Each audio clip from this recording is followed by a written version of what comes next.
শুভ সকাল সবাইকে। কেমন আছো সবাই? আশা করছি সবাই ভালো আছো।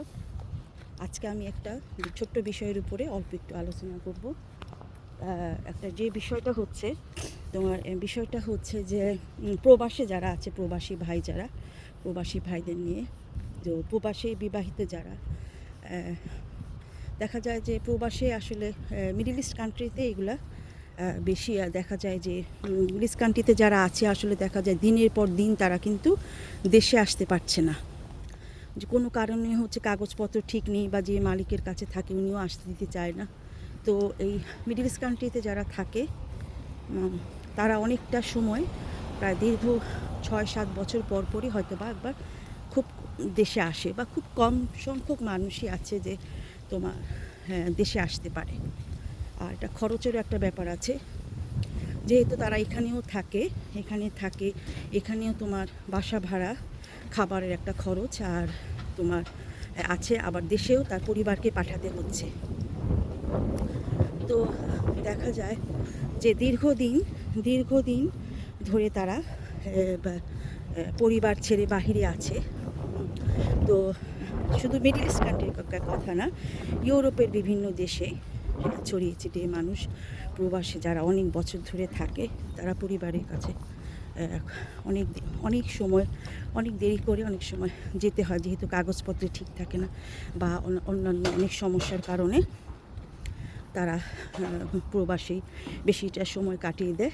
তো এই ক্ষেত্রে যারা তাদের পরিবারকে রেখে আসে, এক্ষেত্রে হয় কি যে দেশে যে পরিবারটা থাকে সে পরিবারটাকে অনেক স্ট্রাগল করতে হয়, যেহেতু ওখানে যদি তাদের ছেলে মেয়ে থাকে ওদের একটা কারণ, ওদের একটা খরচ আছে, ওরাও মানসিকভাবে হয়তো একটা মহিলার পক্ষে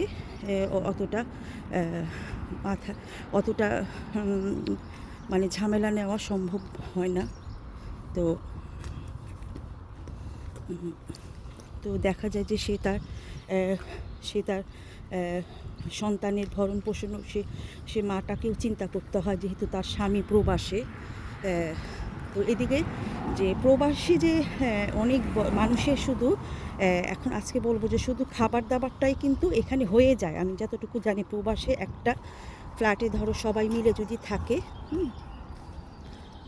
ফ্ল্যাটে মিলে সবাই থাকে, তো ওখানে সবাই একসাথে তোমার খাবার দাবার, সবাই একসাথে হয়তো বা টাকা পয়সা উঠিয়ে বাজার করে। কিন্তু দেখা যায় যে এখানে এসে তারা যারা বিবাহিত, আমি অবিবাহিতরা কথা আমি বলছি না, কিন্তু যারা পরিবার আছে তাদের এই যেই সমস্যাটা, প্রবাসী ভাইদের যাদের ফ্যামিলি, যাদের পরিবার দেশে থাকে, তারা একা এখানে থাকে, এদের যে সমস্যাগুলো সৃষ্টি হয় এবং এইটার কুফল কী সে সম্বন্ধেই আমি আজকে কিছুটা আলোকপাত করব।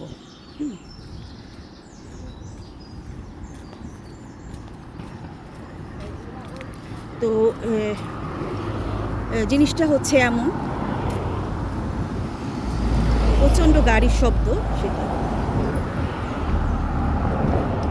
তো প্রথমে যে সমস্যাগুলো হয়, প্রবাসী ভাইরা, বিবাহিত প্রবাসী ভাইরা যখন এখানে থাকে, তো দেখা যায় যে একটা ফ্ল্যাটে অনেকগুলা মানুষ গাদাগাদি করে এখানে থাকে। এছাড়া এদের সাথে এদের অলওয়েজ মানে ফাইট হইতে থাকে, কারণ কেউ তোমাকে ভালোভাবে নিচ্ছে। ধরো একটা ফ্ল্যাটে তোমরা 10 জন আসো, তো দেখা যাচ্ছে কেউ তোমাকে খুব ভালোভাবে নিতেছে, আবার কেউ তোমাকে ভালোভাবে নিচ্ছে না। আবার দেখা যাচ্ছে যে ওখানে তোমরা কেউ রান্না করে, আবার কেউ রান্না করতে পারে না। আর কেউ রান্না করতে পারে, কারণ এক দিন ওখানে তো সবাই ব্যাচেলারের মতন, যেহেতু পরিবার দেশে রেখে আসে, তো দেখা যায় কেউ রান্না করতে পারে, আবার কেউ ভালো রান্না করতে পারে না। তো যে ভালো রান্না জানে না তার উপরে একটা চাপ সৃষ্টি হয়। কিন্তু এই ধরনের অনেক দুর্ঘটনা কিন্তু প্রবাসে, যে কিছু আমরা নিউজে আসে, আবার কিছু আসে না। ওইখানে হয় কি, ওইখানে যে 8-10 জন মিলে বন্ধু বান্ধব থাকে, ওদের মাঝখান থেকেই কিন্তু একটা শত্রুতা সৃষ্টি হয়, যে না আমি প্রতিদিন রান্না করি, তুমি করো না, বা এটা সেটা। হ্যাঁ, এগুলা নিয়ে অনেক কিছু ঘটে কিন্তু একটা ফ্ল্যাটে 8-10 জন মানুষ থাকলে ওখানে তোমার 8-10 জন সবাই বন্ধুত্বপূর্ণ আচরণ করে খুব কম। তো দেখা যায় যে একটা ফাইট হয় সব সময়, মানে মনোমালিন্য হয়। তো এগুলা তো মানসিকভাবে মানুষকে পঙ্গু করে ফেলে। তারপরে তোমার টয়লেটের যেমন থাকে, সেখানে একটা সমস্যা থাকে, 1-2টা বাথরুম সবাই ইউজ করতে হয়, এটা স্বাস্থ্যের জন্য ভালো না। তারপরে ওখানে দেখা যায় কেউ তোমার নামাজ কালাম পড়ে, আবার কেউ নামাজ কালাম পড়ে না। তো যে দেখা যায় নামাজ কালাম পড়া মানুষের নামাজ কালাম যেটা এখন বলবো যে সঙ্গ দোষ, যেটা দেখা যাবে যে নামাজ কালাম পড়া লোক খুব কমই আসলে, যত কিছুই বলি আমরা নামাজ কালাম আলা ভালো মানুষের সংখ্যা, ধরো 10টা মানুষ একটা জায়গায় বসবাস করে, সে দেখা যাবে যে 2টা মানুষ তুমি ভালো পাবা, 8টা মানুষই ভালো না, তাহলে তো হয়েই যাইতো। তো এই দেখা যায় যে যারা নামাজ পড়তেছে ভালো লোক, তাদের কাছ থেকে কিছু কিছু মানুষ তাদের কাছ থেকে শিখতেছে।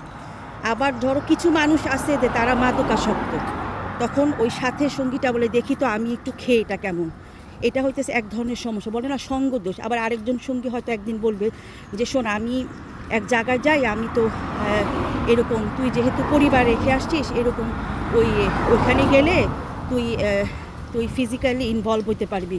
ওইখানে যেটা বলতেছি পতিতালয়ের দিকে আকৃষ্ট করা, পতিতালয়ের দিকে, কারণ ইউরোপের কান্ট্রিতে এগুলো ভুরি ভুরি রাস্তায় ছড়ানো ছিটানো, মিডল ইস্টে বলো, এই সব জায়গাতে এসব তো ভুরি ভুরি। এই যে যৌনকর্মীরা পৃথিবীর সব জায়গাতেই ছড়ায় ছিটায় থাকে।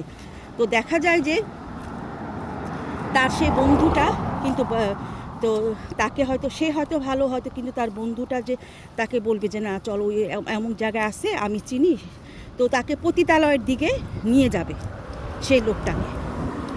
তো এভাবেই কিন্তু অল্প অল্প করে কিন্তু খারাপ, 1-2 দিন যাবে, হয়তো ওই সেই লোকটার ভালো লেগে যাবে যে সেখানে সে যাচ্ছে। এখন সে প্রত্যেক সপ্তাহে চেষ্টা করবে কি ওখানে যে ওই ফিজিক্যালি ইনভলভ হয়ে যাবে সে পতিতালয়ের দিকে। এই তো গেল একটা জিনিস, এই যে একটা ছেলে একটা বন্ধু কিন্তু তাকে পতিতালয়ের দিকে আকৃষ্ট করে ফেলল। তো এদিকে কিন্তু সে তার দেশ পরিবার, এইদিকে সে কিন্তু তার দেশে পরিবারকে হারিয়ে ফেললো, তার পরিবারটাকে একদমই সে হারিয়ে ফেললো। কারণ সে যদি কারোর সাথে ফিজিক্যালি আস্তে আস্তে চলে আসে, সে পতিতা হোক যেই হোক, তখন সে তার ফ্যামিলি থেকে দূরে আসবে এবং সে পতিতালয়ে যে বারে যে সে তার সমস্ত ইনকাম, সে যদি 1000 বা এর বেশিও পায়, 1000-2000 ইউরো পায়ও, তো 1000 খানিক পাইলেও এই টাকাটা কিন্তু সে তার আর পরিবারকে দিবে না, কারণ সে মনে করতেছে আমার পরিবার দূরে। এখানে যেহেতু সে একটা মহিলার সঙ্গ নেয় বা পতিতালয়ে যায়, বারে যায়, তাহলে সেই টাকাটা এইটু গেল, তার লাইফ একেবারে শেষ। তো এই তো দেখেছো বন্ধুরা কতটা কুফল, আরও অনেক কুফল আমি বলতেছি। আবার ধরো ভালোর দিকে তো মানুষ কমই আকৃষ্ট হয়, ভালো কয়জন করতে পারবে, এটা গেল পতিতালয়ের দিকে। আবার ওই যে মাদকাসক্ত হইলে সে যদি ধরো পতিতালয়ে না গেল, মাদকাসক্ত হয়ে পারলো, কারণ দেখা যায় রুমে আর রুমের যারা আছে ওদের মধ্যে কিছু কিছু লোক মাদকাসক্ত, সে দেখা যাবে যে ঠিক আছে ওই লোকটা ইয়ের দিকে গেল না, সে মাদকাসক্ত হয়ে পড়লো। তো মাদকাসক্ত হয়ে যদি পড়ে, এতে করে কি হবে, তার শরীর স্বাস্থ্য ভেঙে যাবে, সে মানসিকভাবে দুর্বল হয়ে পড়বে, সে নিজেকে আর মানে এই জগতের মানুষ হয়তো সে থাকবে না, সে তার কাজে কর্মে মন বসাতে পারবে না, এবং সে ওই মাদকাসক্তর পয়সা পাওয়ার ইনকামের জন্য সে সব রকম ভুল করতে থাকবে, সে সব রকমভাবে ভুল করতে থাকবে, ভুল করতে থাকবে আমার কাছে। সেটা হইতেছে যে তোমার চুরি ডাকাতি, তারপরে খারাপ কাজে,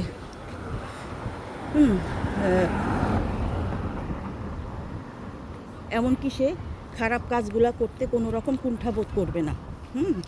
এই যে মাদকাসক্ত পয়সার, যেহেতু সে মাদকাসক্ত মানুষ কাজকর্ম করতে পারে না, তো পয়সাটা তো তাকে কালেক্ট করতে হবে, তো পয়সাটা তো তাকে এইভাবে ইনকাম করতে হবে।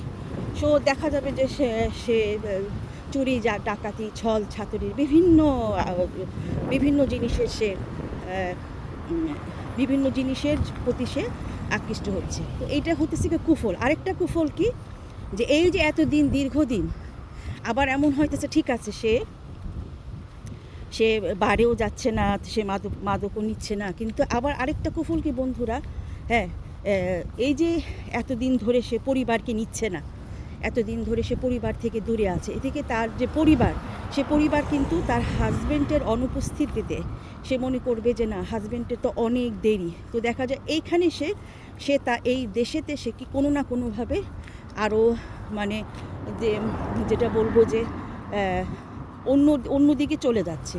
সে তখন হয়তো চিন্তা করতেছে যে না, স্বামী তো এতদিন ধরে বিদেশে আছে, আমাকে নিচ্ছে না।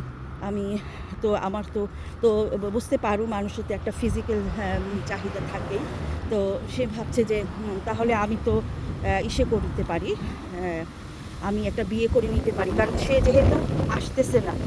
তো সেই যে স্বামীর প্রতি বিশ্বাসটা হারায়, কিন্তু এই কারণে দেখা যায় যে তাদের স্ত্রীরা কিন্তু থাকছে না।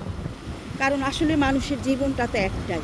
তো তার পরিবার হয়তো চিন্তা করে যে যেহেতু আমার বয়স কম, আমি কেন এতদিন, একটা চিন্তা করো, একটা ছেলে মানে বা যে তার স্বামী 7-8 বছর আসবে না, এটা কি মেনে নেওয়া যায় মানুষ?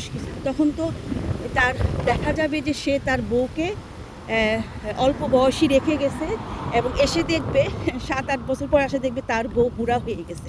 ধরো সেই মেয়ের বয়স যদি 30 বছর হয়, সেই মেয়েটি 30 বছর হলে বিয়ে করছে, দেখা যাবে জামাই আরও 8 বছর 7 বছর পরে আসছে, তাহলে মেয়েটার বয়স তখন 38 হয়ে যাবে, 38 হয়ে যাবে। তো এইগুলার অনেক কুফল, বুঝছো প্রবাসী ভাইদের। তো প্রবাসী ভাইদের যদি একটা টার্গেট থাকে যে না, আমাকে যেভাবেই হোক এখানে ভালো থাকতে হবে, ভালো বন্ধুবান্ধব, সবসময় বন্ধুরা মনে রাখবা যে একটা পচা আম কিন্তু 10টা পচা আমকে নষ্ট করে দিতে পারে। মনে রাখো, একটা ভালো বন্ধু কিন্তু 10টা বন্ধুকে ভালো বানাতে পারে, কিন্তু একটা খারাপ বন্ধু কিন্তু তোমার পুরা ক্লাসটাকেই নষ্ট করে দিবে। তো জীবনটা এরকমই। তো এই প্রবাসী ভাইদের প্রতি যদি দুই একজন শুনে, তো আসলে কি কথা হচ্ছে কি, আমি অত জ্ঞানীগুণী মানুষ না। তো আমার এই ক্ষুদ্র জ্ঞানে যতটুকু আমি দেখেছি আমার জীবনে, এটা আমার একটা অভিজ্ঞতা বলতে পারো। চারপাশে দেখতেছি, বুঝতেছি, হ্যাঁ, তো দেখতেছি যে না, এগুলার অনেক কুফল। তো আমি বলবো যে প্রবাসে যেসব ভাইরা আছে, তোমরাই খারাপ, এই যে তোমরা বন্ধের সময়টা হোটেলে যেয়ে থাকো, এই খারাপ সঙ্গটা তোমরা নিবা না। আর অবিবাহিত ভাইরা চেষ্টা করবা যে খুব দ্রুত কিভাবে দেশে এসে ভালো একটা জীবনসঙ্গী খুঁজে পাও,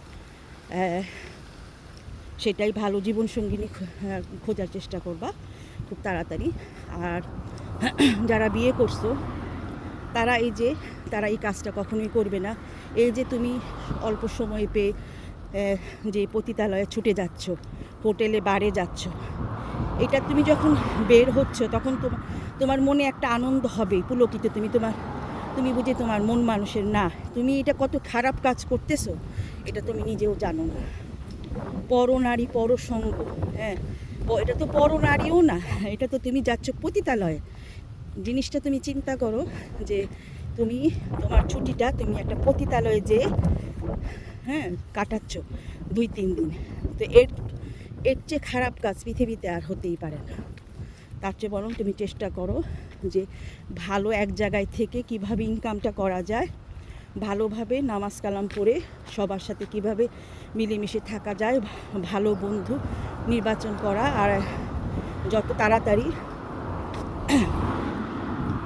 যাদের বউ বাচ্চারা আছে দেশে, তোমরা খুব অতি সত্বর বউ বাচ্চাদেরকে যদি একটা তোমার টার্গেট থাকে যে না, আমি এতটুকু সময়ের মধ্যে আমার বউ বাচ্চাকে, এগুলা কাজে যদি তুমি থাকো, তোমার লাইফটা অন্যরকম হয়ে যাবে। কিন্তু ওই যে তুমি অল্প কয়টা টাকা বেতন পাও, নিজে ভালো ভালো কাপড় চুপড় পরলা, পতিতালয়ে যে বাড়ি যে টাকা পয়সা খরচ করলা, দেখলা তোমার লাইফটা এমনি শেষ, তোমার লাইফ থাকবে না। বরং তুমি চেষ্টা করো যে কীভাবে তুমি তোমার পরিবার, বাচ্চা বা তোমার বাবা মা সবাইকে আনতেছো, এই যে সবাই মিলে থাকবা। তুমি যদি তোমার পরিবারের সাথে থাকো, তাহলে তুমি যদি একটা ছোট বাসা নিয়েও থাকো, কি করবে, তোমার স্ত্রী তোমাকে রান্নাবান্না করে খাওয়াবে। তখন তোমার তুমি তোমার বাচ্চা থাকলো, তুমি বাচ্চাদের স্কুলে নিয়ে গেলা, তোমার মন মানসিকতাটা তখন এই যে বাচ্চাদের মধ্যে থাকবে, ইনকামের দিকে থাকবে। তো তুমি হালালভাবে, মানে তুমি কি এটা জিনিসটা তোমার পরিবারটাও তোমার বেঁচে গেল, এদিকে তোমার এতদিনের অনুপস্থিতি না, এখন যদি তোমার এতদিনের অনুপস্থিতি তোমার বউ চলে গেল, তোমার লাইফ এদিকে নষ্ট হয়ে গেল, তুমি বিভিন্ন রোগে শোকে ভুগলা। আর এসব জায়গাতে যে যাও বন্ধুরা, এসব জায়গাতে যাওয়া, যে আমি জানি বেশিরভাগ মানুষই প্রবাসে থাকে, খুব বেশিরভাগ মানুষই এগুলার তো এইসব